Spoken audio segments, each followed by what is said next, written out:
2020 was a very up and down year for gaming. Some were really good, some were really bad, and some were really, really bad.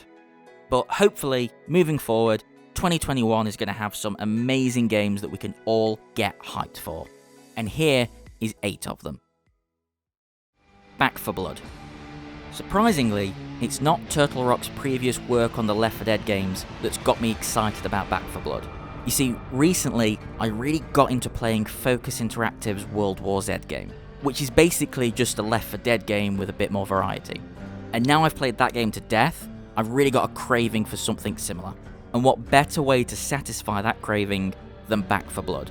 Graphically, this is set to be by far the prettiest blood-soaked zombie apocalypse a video game can offer. And if we keep our fingers crossed, it'll match the intensity promised by the gameplay we've seen so far. The team that started it all obviously got sick of waiting for Valve to ask them to make a Left 4 Dead 3, so they took it into their own hands. And from the quite brief look at the game's current state in the trailer released last year, those are some very safe hands. Resident Evil Village. I don't know what it is about Resident Evil, but no matter how many times these guys f*** me over, I'm always willing to give them another chance. Let me put that into perspective. I think the guys that made this deserve to have another bundle of my hard-earned cash. And that's because, despite making the okay but forgettable Revelations games and the piece of, to be fair, somewhat enjoyable dog shit that Resident Evil 6 definitely might be, they managed to turn it all around by going back to basics and giving us by far the greatest remake ever made, and what I feel was easily the best horror game of 2018.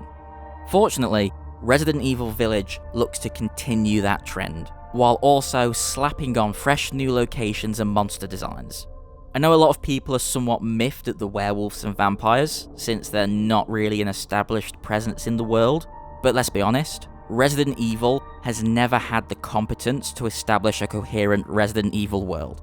At its best, it's always been about desperate survival, gothic architecture, and kooky, sometimes very tall and well-endowed villains.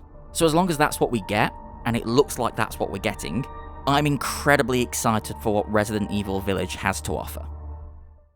Gotham Knights. I used to spend all of my gaming time alone, made content in the solace provided by the eerie glow of my TV in the dark and an expertly crafted single-player experience. Batman Arkham City was one of those games I played often into the early hours of the morning. In my old age though, I found I crave another, completely different kind of experience. One that involves sharing my game with other people, which means Gotham Knights was almost made solely for me.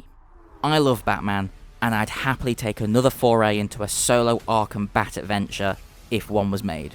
But this time around, WB Games is giving me the opportunity to share the crime-fighting burden with my friends. It could be an utter disaster. To incorporate co-op into the Arkham gameplay style means a lot of changes will have to be made, and those changes could very well end up spoiling what made those previous games so great. The brilliance of making you experience that change with friends, though, is a genius one. The thing about co-op games is more often than not, they're crap. But if you're playing with a really good friend, it doesn't matter. You'll make your own fun. And Gotham Knights has the scope and the budget to not only craft a fun co-op game, but potentially a groundbreaking Bat Family adventure too. And yeah, I know Gotham Knights isn't set in the Arkham universe, but if they're going to take the gameplay style and aesthetics, they're going to have to deal with comparisons. Hood, Outlaws and Legends. A game that's actually published by Focus Home Interactive this time. Hood, Outlaws and Legends isn't likely to blow anyone's mind. That's never been Focus's MO. What I often find they do is sink their claws into me, and before I know it's happened, I've been playing their game for 3 months straight. This time, instead of a not-so-subtle Left 4 Dead ripoff, we're getting a not-so-subtle Payday ripoff. But this one's got a Robin Hood aesthetic. It might sound like I'm taking the piss, but it really baffles me that this hasn't already been done. Grabbing a group of friends, sneaking into a castle to steal all the riches we can carry in our grubby little hands, just to get caught and end up sword fighting our way to freedom, seems like a gameplay loop worth spending 3 months with. Fingers crossed, this is the same experience I have with Hood, Outlaws and Legends.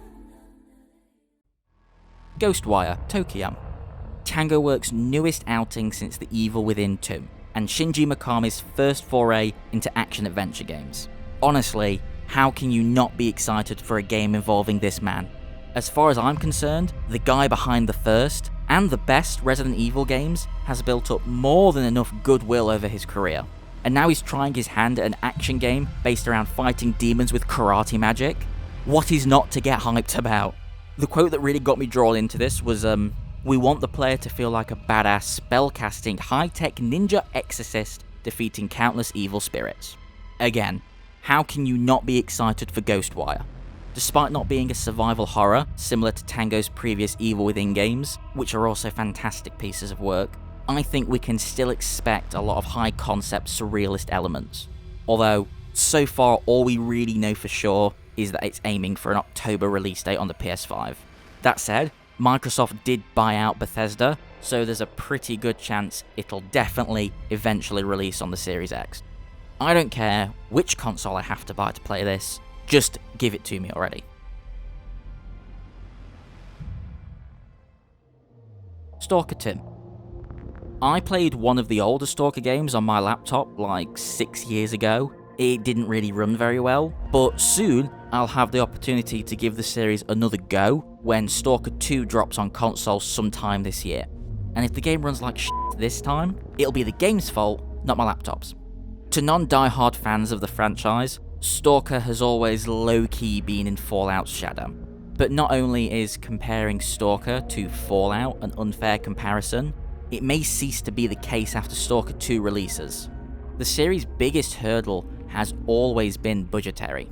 Bethesda can afford to throw heaps of cash at a crappy Fallout title because at this point, they'll make money based on the name alone. Well, most of the time they do. Honestly though, after the very expected disappointment that Fallout 76 turned out to be, I'm desperate for a quality post-apocalyptic gaming experience, especially one that aims to combine survival and horror. They should really make a genre out of those two. This looks set to be the open-world Metro game I dreamed of 10 years ago. Now that Metro has faded into the background and Fallout has taken a massive dip in quality, it's potentially Stalker's time to rise from the nuclear ashes and take the title of Best Apocalyptic RPG.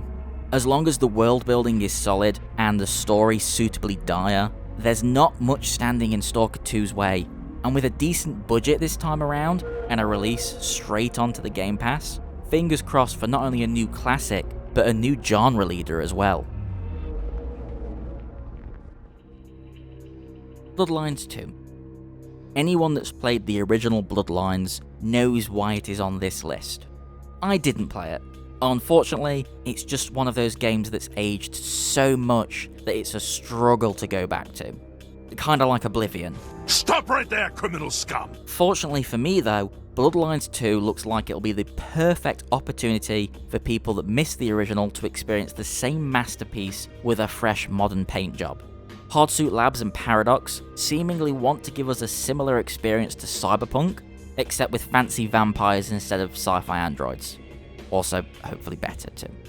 Like a lot of RPG games, Bloodlines 2 happily boasts its reactive storytelling. Every narrative choice is supposed to have different paths, outcomes, and consequences. Now, I've been playing games long enough to know that that is bollocks. At best, what we can hope for is a handful of unique missions that change somewhat based on your choices.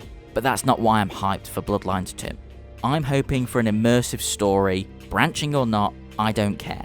All I want is a detailed, lived-in world full of complex, kooky characters, along with the ability to be a cool, badass vampire that secretly has a heart of gold. Which is something that Vampire the Masquerade Bloodlines 2 seems to want for me as well. So based on that, and the dope trailers we've been given so far, I am all in for this game. Yeah, I just read that they took the devs off the project. So, maybe not this year. The Evil Dead. Once again, Focus Home Interactive rears its brilliantly mediocre head. Only this time, it's not because they're making an addictive co-op experience. Don't get me wrong, The Evil Dead looks like it'll be just that, except this time it has branding that I'm actually excited about. Companies have tried before now to make a game based on Sam Raimi's Evil Dead, to varied success. But this time, the goal is different. Instead of an action brawler or a shoddy survival horror, we're getting a mission/wave-based co-op shooter.